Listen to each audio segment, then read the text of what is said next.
NVS KVS নিয়ে যারা দোটানায় আছি ফর্ম ফিল আপটা করবো না তাদের জন্য এই ভিডিওটা। আজকে আমি বলবো কতগুলো ভ্যাকেন্সি আছে এবং কিভাবে পরীক্ষাটা হবে, মানে পরীক্ষার যে প্যাটার্নটা ঠিক কী সেটা দেখলে খুব ভালো করে বুঝতে পারবে। ফর্ম ফিল আপটা খুব তাড়াতাড়ি শেষ হয়ে যাচ্ছে 4 ডিসেম্বরের মধ্যেই। তাহলে যদি ইচ্ছুক থাকো তাহলে অবশ্যই কিন্তু ফর্ম ফিল আপটা করে নিও। আজকে আমি বলবো হচ্ছে ম্যাথামেটিক্সে পোস্ট গ্রাজুয়েট, প্রথমে হচ্ছে পিজিটি টিচারের কথা বলছি। পিজিটি টিচারের ক্ষেত্রে কতগুলো ভ্যাকেন্সি আছে। প্রথম কথা হলো যে পিজিটি টিচারের জন্য কোনো রকমের সিটেট আমাদের দরকার নেই, নর্মাল ডিগ্রিগুলো থাকলেই হবে, এমএসসি পাস করতে হবে এবং তার সাথে বিএডটা যেন থাকে, ঠিক আছে। তো কেভিএসের ক্ষেত্রে খুব ভালো করে দেখলে বুঝতে পারবে, কেভিএসের ক্ষেত্রে ম্যাথামেটিক্সের হচ্ছে ভ্যাকেন্সি আছে টোটাল 80খানা ভ্যাকেন্সি আছে। আর রেসপেক্টিভলি ক্যাটাগরি ওয়াইজ কীভাবে ডিভাইড আছে সেটা তুমি পজ করে দেখে নিতে পারো। ঠিক তারপরে পিজিডি লেভেলে চলে আসি, পোস্ট গ্রাজুয়েট লেভেলে হচ্ছে এনভিএস, ঠিক আছে। এনভিএসের ক্ষেত্রে খুব ভালো করে দেখলে বুঝতে পারবে যে ম্যাথামেটিক্সের টোটাল ভ্যাকেন্সি আছে 167খানা টোটাল ভ্যাকেন্সি। আর ক্যাটাগরি ওয়াইজ তুমি একটু পজ করে দেখে নিতে পারো। তো টোটাল যদি দেখার চেষ্টা করি মোটামুটি 240খানা মতো ভ্যাকেন্সি আমরা কিন্তু দেখতে পাচ্ছি, 247 পার্টিকুলারলি যদি বলি পিজিটির ক্ষেত্রে, ঠিক আছে, পোস্ট গ্রাজুয়েট টিচারের ক্ষেত্রে। এরপর চলে আসি হচ্ছে ট্রেন্ড গ্রাজুয়েট টিচার বা টিজিটি ইন কেভিএসের জন্য কতগুলো ভ্যাকেন্সি আছে ম্যাথামেটিক্সের জন্য। তো এখানে দেখলে বুঝতে পারবে অনেকগুলো ভ্যাকেন্সি আছে, মোটামুটি 413খানা ভ্যাকেন্সি। আর ক্যাটাগরি ওয়াইজ আমরা দেখে নিতে পারি। তার মানে এই ট্রেন্ড গ্রাজুয়েট টিচারের জন্য কিন্তু অনেকগুলো ভ্যাকেন্সি আমরা দেখতে পাচ্ছি। কিন্তু ইন্টারেস্টিংলি এই ট্রেন্ড গ্রাজুয়েট টিচারটা সবাই পরীক্ষাটা দিতে পারবে না। যাদের সিটেট পেপার 2 কোয়ালিফাই করা আছে তারাই কিন্তু এই পরীক্ষাটা দিতে পারবে। খুব ভালো করে কিন্তু এটা মাথায় রাখবে ফর্ম ফিল আপ করার আগে। টিজিটি বা ট্রেন্ড গ্রাজুয়েট টিচারে এনভিএসের ক্ষেত্রে কতগুলো ভ্যাকেন্সি আছে সেটা হচ্ছে 279।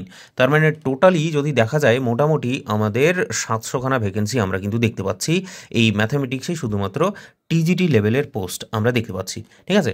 তার সাথে সাথে পিআরটিটাও যদি বলে দিই, মানে প্রাইমারি টিচার্স, যেটা শুধুমাত্র কেভিএসেই থাকে এটা। তো কেভিএসের ক্ষেত্রে প্রাইমারি টিচার অনেকগুলোই আছে, মোটামুটি 2684 মানে 2684খানা ভ্যাকেন্সি প্রাইমারি লেভেলের টিচার আছে। ক্যাটাগরি ওয়াইজ তুমি দেখে নিতে পারো এখানে ব্যাপারটা। তো এটার জন্য প্রাইমারি টিচারের জন্য কী কী কোয়ালিফিকেশান লাগে, শুধুমাত্র তোমার ডিএডটা থাকতে হবে এবং তার পাশাপাশি সিটেটের পেপার 1টা তোমাকে কোয়ালিফাই করতে হবে, পেপার 1 অনলি, ঠিক আছে। তো পেপার 1 অনেকেই কোয়ালিফাই করে, তো পেপার 1 যদি কোয়ালিফাই থাকে তাহলেই কিন্তু এই প্রাইমারি টিচার লেভেলটা পিআরটিটা কিন্তু ফর্ম ফিল আপটা করা যাবে। বাকি থাকলে হচ্ছে পরীক্ষার প্যাটার্নটা যদি হালকা করে বলে দিই তাহলে বেশ ভালোই হয়।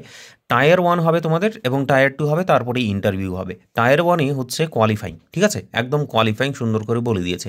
এটা ওএমআর বেসড হবে এবং অবজেক্টিভ মোডে কিন্তু এইটা আমাদের পরীক্ষাটা হবে। কী কী আছে এখানে অনেকগুলোই বেস্ট দেখতে পারবে তুমি।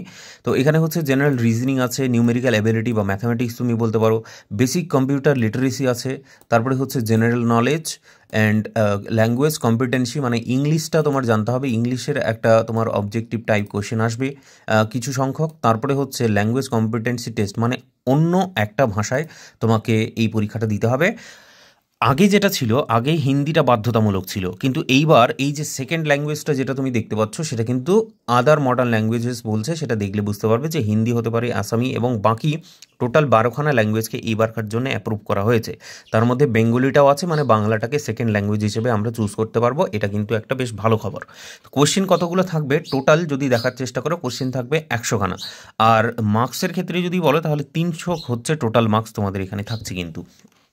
এরপর চলে আসি আমরা হচ্ছে যে নেগেটিভ মার্কিং কিন্তু আমাদের এই পরীক্ষায় থাকছে, মানে টায়ার 1-এ নেগেটিভ মার্ক থাকছে 3 নম্বরের মধ্যে। যদি ভুল করো তাহলে 1 নম্বর তোমার কিন্তু কাটা যাচ্ছে এই পরীক্ষায়, ঠিক আছে, 1/3 মার্কস কিন্তু বাদ যাবে। তারপরে চলে আসি যে টায়ার 2 যখন হবে, তো টায়ার 2-এর ক্ষেত্রে এখানে সাবজেক্টের পরীক্ষা হবে একদম পিওরলি, আমাদের যেমন ম্যাথামেটিক্স, তো ম্যাথামেটিক্সের কিন্তু সাবজেক্টের পরীক্ষাটা এখানে হবে। নাম্বার কেমন কেমন থাকবে, এখানে নাম্বার অফ কোশ্চেন বলেছে অবজেক্টিভ টাইপ কোশ্চেন, মানে এমসিকিউ টাইপ কোশ্চেন হবে 60খানা। আর ডেসক্রিপটিভ টাইপ মানে লিখে কষে অঙ্ক করতে হবে, সেটার জন্য 10খানা কোশ্চেন থাকবে। তো টোটাল 60খানা কোশ্চেনের জন্য 60 নাম্বার আর 10খানা কোশ্চেনের জন্য 4 নাম্বার করে 40 নাম্বার টোটাল কিন্তু থাকছে। তো টোটাল 100 মার্কের পরীক্ষা আমাদের এখানে হচ্ছে, সেটাই হচ্ছে টায়ার 2। এই নাম্বারের বেসিসেই আমাদের কিন্তু তোমার মেরিট লিস্টটা পাবলিশ হবে এবং তার সাথে অবশ্যই ইন্টারভিউটাও কিন্তু অ্যাড হবে। ওকে, তো এই ছিল ওভারঅল জায়গাটা। যারা যারা একটুখানি ডাউটে ছিল করবো নাকি করবো না, আশা করছি এইবারকার জন্য ক্লিয়ার হয়ে গেছো যে তুমি করবে নাকি করবে না ফর্ম ফিল আপটা। চলো বাই।